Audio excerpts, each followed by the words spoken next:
Hi, and welcome to, let's call it the adoption series, I guess, but it's episode 2. Last time we left off with Lisa telling us about finding her birth mother and father, and she was just about to tell us the actual physical steps that you starting took. the search. So a couple things really quick that I wanted to say before I start on how I actually found her is in the first episode, if you listen to that, I brought up the difference between closed and open adoption. Yeah. So I did a little research, and I was right about obviously it being more prevalent now to do open adoption versus closed. But what they did say is obviously when people are adopting from other countries and across seas, obviously it's a closed adoption, which makes sense because you can't really, it's harder to find them. Yeah. So they do, and then they've also done some studies just showing that, the studies came back showing that closed adoption can be a little harder on the person growing up that was adopted, just with identity issues. Not having any idea where you're from. Yeah, so they've kind of done some studies on that. And then also I mentioned ALMA, which is that organization that's a nonprofit organization that helps people find their, That's who you use? Yeah, so I was a part of ALMA, which is just a nonprofit organization that helps people kind of connect. And I was told a while ago, years ago, that it completely went under. Well, actually, I looked it up, and it's still existing today. Oh, good. So it's a nonprofit, and it's like a membership. So you have to pay membership, and then you can be a part of it, which is good because there's still a lot of people out there that have the closed adoptions, and they still want to, find their biological, family, or vice versa. Yeah. So I thought that was really good. Okay, so the parents can actually start a search, like your mother could have started a search for you, and then they would have notified you, and you can say yes or no. Yeah. Oh, okay. And really, one thing I will say about ALMA that's really awesome is it was very much kind of like a counseling session, like a meeting. They don't actually help. They help you take the steps, but they don't, put you in contact. It's not like, you know what I'm saying? So they kind of guide you, and so you'll hear in my story how when it was time for me to make the phone call to her, how they kind of helped me prepare for that. So it's kind of more of almost like an AA. Yeah. but with finding, it's kind of, they help. Okay, steps. so, so last time I left off and I was just saying how we were talking about how I started to search, find Linda, and which I didn't know her name at that time, obviously. So I got my adoption papers, right, when I was 18, and I was very excited because it was finally a piece of information that I hadn't had. And so with those papers, certain things were crossed off. Like I said, the birthday, but the month was there, the year was there. It was where she was born was there, like the year she was born, what city she was, or what state she was born in, and then where she went to. It didn't say the name of the high school. It just said then they moved to Sacramento, California. And so I knew that she was in that area at one point. Okay, so then I found out this on the papers also, that she was a twin, an identical twin. So now I had to kind of change my search as far as looking for a set of identical twins that possibly lived in Sacramento, and then putting the age together, I knew she was 19. So then with the help of Alma, and I do have to mention that how I found out about Alma and started the search is because I was dating, I had a boyfriend at the time, and his mom was a very huge part in helping me find her, and she introduced me to Alma, and she was really awesome and wonderful. I love her. Sandy, I love you if you're listening. And how did she know so much about it? Was she adopted or something? She wasn't adopted. She just knew about it because she had some stuff that went on. I think she kind of, I don't know how she really actually came about finding out about it, but she kind of introduced me to it. So she helped me, apply for the paperwork, and so from there we went to Alma meetings, and then I went on my own. And Alma kind of prepared me, whether if I find her, how to approach the whole thing. Yeah. So like the phone call to her also just kind of, it was like I said, like the wording and wording and to be prepared for. To be prepared, like, if which way it's going to go. Yeah. And I will say something exciting, and that is, it's very exciting. I know. Anticipation. No, well, it was exciting for me because So Oprah Winfrey at the time Oh. was going to do, she wanted to match, she wanted to interview a mother and daughter or a mother and child that had not met but that had reconnected, so the first meeting could be on her show. And so we were trying really hard to find Linda. And I'll say I was 18 when I started searching, and I didn't find her till I was 19. And I missed out on the opportunity to be on Oprah because we did not have enough information at the time. So we were like getting closer to finding her. Yeah. But we didn't find her. But I was reunited with her on our local news station in Chico. Yeah. So that was interesting for her and for me. Yeah. But, you know, I had to become a detective because, you know, Ancestry and all of the, you know, that didn't exist. all of that didn't exist. So I really was in the trenches with being like my own detective and kind of what. And so what did you use? Like, because you couldn't Google anything. There was no social media. I mean, we had to like go to the library and pull like records, and, you know, we did have to look at like obituary. So first we didn't know names. As it got closer, so I was looking for essentially a set of identical twins. See, that actually narrowed it down for you, knowing that she was a twin. Yeah, and I knew where she went to high school. So we actually started looking at high schools. We actually went to some high schools in the Sacramento area, and I don't even know how we pinpointed it down to this, but we got it down to we went to the high schools looking in the yearbooks for a set of identical twins, looking for people that would resemble me. So little did I know. And we did go without knowing to her high school, but we had the year wrong. So because we had her graduating in like a year, I think, ahead or a year behind, but because her and her twin sister were held back 1 year. So you should have done the year before, the year of, and the year after that you were guessing. Right. And so that was really interesting. Yeah. So anyway, we eventually there were so many steps that we took to just try to find her, and eventually I actually had to hire a private investigator to give me the names, and with the information we gave this PI, they gave me the names of two women, Brenda and Linda. And so intuitively I kind of knew it was Linda over Brenda, but I wasn't certain, but I just had this gut-wrenching feeling that it was, and it turned out to be that it was. But I was teaching aerobics in Chico at the time at the Body Shop, and my ex-boyfriend's mom called me and she said, you know, oh my gosh, we've got these names of these women and we've got their phone numbers. So I immediately rode my bike over to her house after teaching one of my classes, and of course on the way there I passed like a street sign, and it said Brenda, and I thought, is that a sign? And I thought, no, I'm sticking to my gut. I think it's Linda. And then it turned out it was. So I get to her house, and we, you know, like I said, Alma had prepared me in how to talk. And one of the things is because she was an identical twin, they suggested when I call, and before I kind of do my spiel, they said, you know, you can maybe say, because at that time, the Twin Society, there was something called the Twin Society, would basically call twins and say, hey, you know, we're from the Twin Society. Do you guys want to participate in this? Blah, blah, blah. So I had to kind of be careful. So, you know, she didn't hang up on me or think I was some fruit cake. Yeah. You know, so I'm her daughter. So anyway, so I get these two names and I go to her house and we have the recording somewhere. And basically I called Linda first, and I got an answering machine. And I'll tell you, my whole childhood, you know, talking about having this fantasy of wanting to meet her, I always wanted, you know, a mom and a dad that were happy, and, you know, other brothers and sisters and a big family.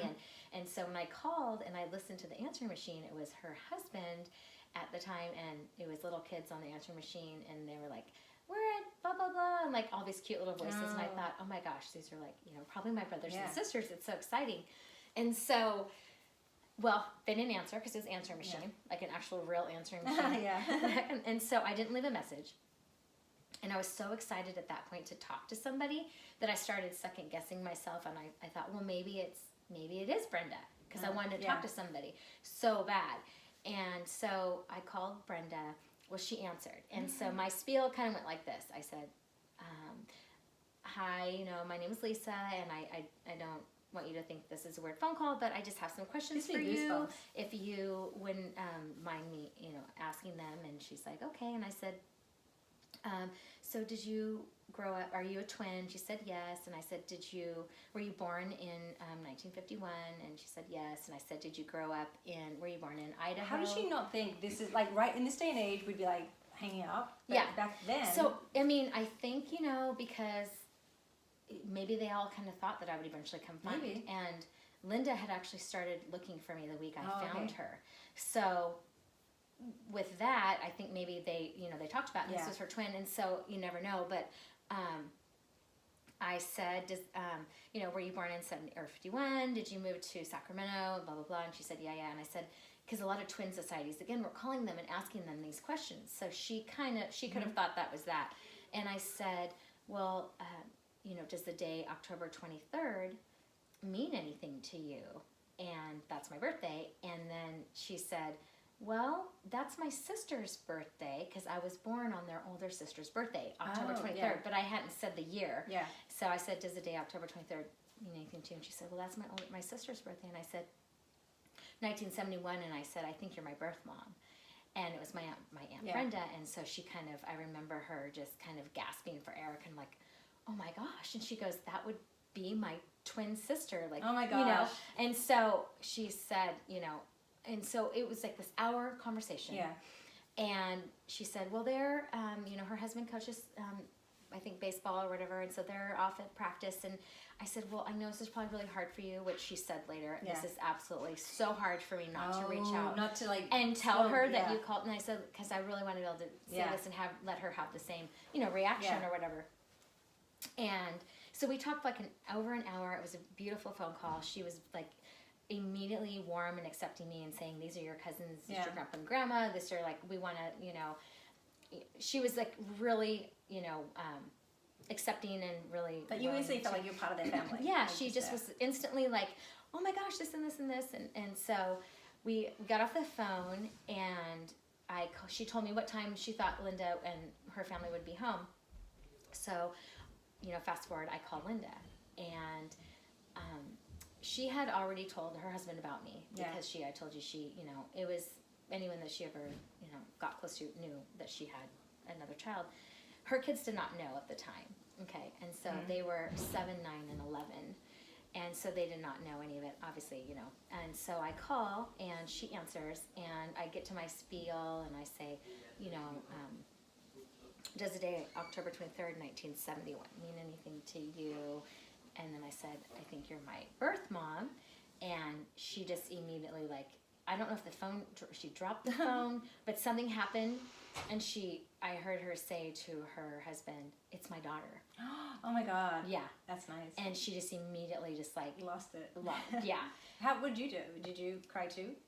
No, I didn't cry. I was so excited. Like, it was weird. And I kind of just was like, wow, this search has been a year, and it was just like something I really wanted to, So finally talking to somebody, I think I had dealt with a lot of the emotions before. Yeah. And I think it was harder for her in so many ways, now knowing her and talking to her and really understanding and being a mom myself, I can see how much harder it was for her. Yeah. Because I didn't know any different, really. Yeah. And for her, it was just a really painful process. So she, she kind of gasped for air. I guess behind the scenes came out later that her husband took all 3 children into the living room. They sat them down that night and and told them that, that there's, that they have a sister and this and that. And so, and so we talked for a while. And the conversation was obviously really great. And then she decided that she wanted to, have me come visit or whatever, and we would have a reunion. However, at that time, Alma, the organization, said, well, how about we reunite you guys on the news? So the first time meeting will be you seeing each other in front of the cameras on the local news. So I kind of had to coax her into that idea because she was just like, oh, okay, this is so much for me. Yeah. So I convinced her that it would be a good kind of publicity for Alma to help people because, And you didn't get on Oprah, so you're like, this is right. And so I'm like, well, star. Local news in Chico. So fast forward to that day, we did it. We were in the living room of my boyfriend's mom's house, Sandy's house, and the news kind of had me set up in the living room, and I wasn't supposed to go into the kitchen where they were going to be walking up, look out the window. I wasn't supposed to see her till she was like in the room with me. So my mom, who raised me, was there, and who I said in the episode before, she was very, supportive of me finding, but she was also kind of quiet and just really trying to keep me level-headed. Yeah. So she was there, and she was very protective. She didn't want you to be disappointed, and she was very protective, which I really appreciate. I just, when I get something in my head and she'll be the first one to know, it's like, nope, that's how it's going down. Like, this is going to be positive and good, and it was, but I mean, I'm glad that she was, doing that. Mm-hmm. So, and my dad, so they divorced. My parents divorced when I was 7. So he was disabled, and so as far as him knowing, he did kind of know that I was doing it, but there was a lot less conversations with him about it because he was dealing with a lot of his own issues. And so he knew, but it wasn't like, I wasn't as close, at the time to him as I was my mom. So it was her and I discussing it a lot more than with my dad. So anyway, we're in the living room at Sandy's house, and the news, I remember feeling really weak and kind of nervous, and they were like, don't lock your knees because you could pass out. I'm like, okay, this is really awkward. It's so weird, and I was just like, wow, and it was just a long search. It was like a year, and so I wasn't supposed to look out the kitchen window, but of course I did. Yeah. And then I see these 2 blondes walking up. Oh, gosh. And I'm like, because you're expecting someone I'm expecting like a brunette, even though the paperwork said, I'm like, well, this could be wrong. So, these 2 blondes are walking up. I'm thinking, that's so weird that they're blonde, And so I go back in the room, and then they come in, and the news is on us, and tapes us meeting for the first time. And she had brought me balloons, and I maybe could find, maybe we can, on the podcast, I can I can post a photo from the first day we met, and then I have the news clipping on a VHS. So but that'd be is good that what it's even called? A VHS? Yeah, a VHS, like a tape. A tape, right? Because a video. Yeah, videotape. Yeah. So if I can get that switched over to a disc or something, then we can share that. That'd be awesome. We can share that because it's really funny. It's not very long, but you can see it's real. I've got really bad 1990 bangs and a polka dot skirt, and I've got these bangs. She's got the bangs, and banging. It's pretty funny. So I was 19, so she was 39, because we're only 20 years apart. Wow. Which is crazy. Yeah.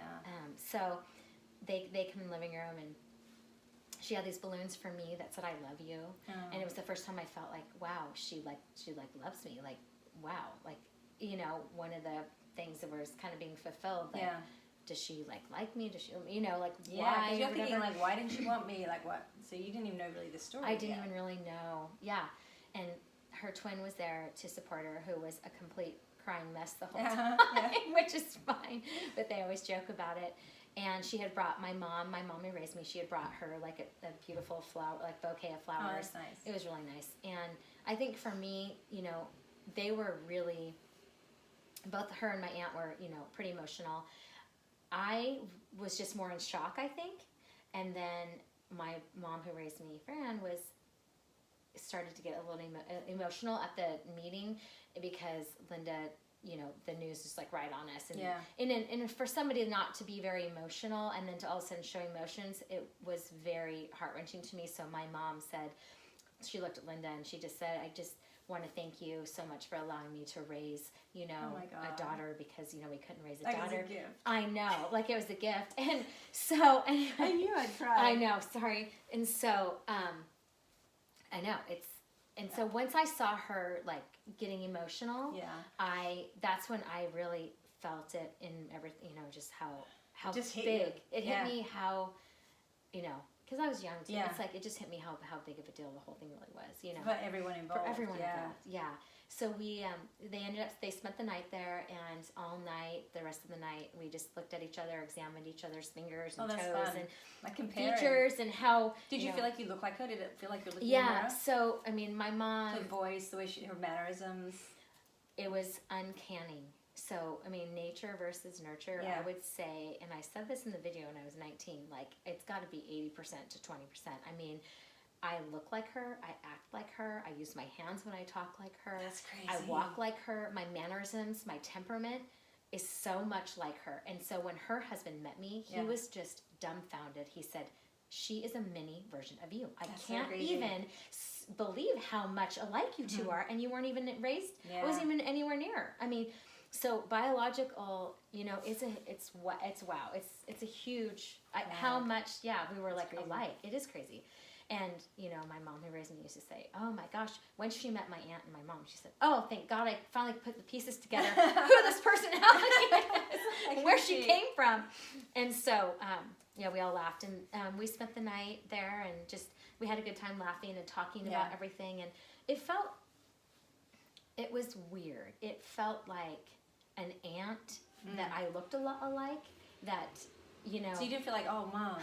Like, I mean, my mom who raised me was my mom, right? And she was my mom who held my hair over me vomiting, who was there when I was, you know, whatever. Just, you know, and so as time's gone on, because it's been a very long time now. I mean, we've been in each other's lives now longer than we were out of each other's lives. Yeah, so, because, I mean, we just celebrated, I want to say, like, 28 years of... 28 years, I think.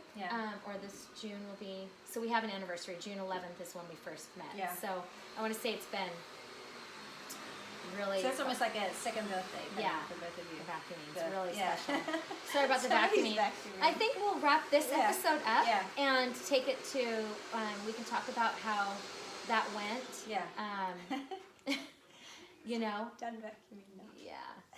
We can take it. I mean, we're being silly, but so maybe a good place to stop. And then we can talk about part three. About your dad, meeting your dad. Yeah, meeting my dad, and how. So I haven't heard much of that story, so that would be interesting. That's definitely, and then just all the years of us being in contact. So and meeting your sisters. And meeting my sisters. And brother. Two, right? I have, which was awesome. So 2 half sisters and half brother from her, and you know, lots of cousins, and And your brother. Your adopted brother, has he met them as well? Has he have a relationship with them? Or? He doesn't have a relationship with them, and he came from obviously a different family. So basically, he's never found his parents, but he doesn't really have a relationship with them. It's kind of just, I have mine with him, and then I have mine with them. Oh, okay. Yeah. Okay, good. Okay. Yeah. Get ready for part 3. So,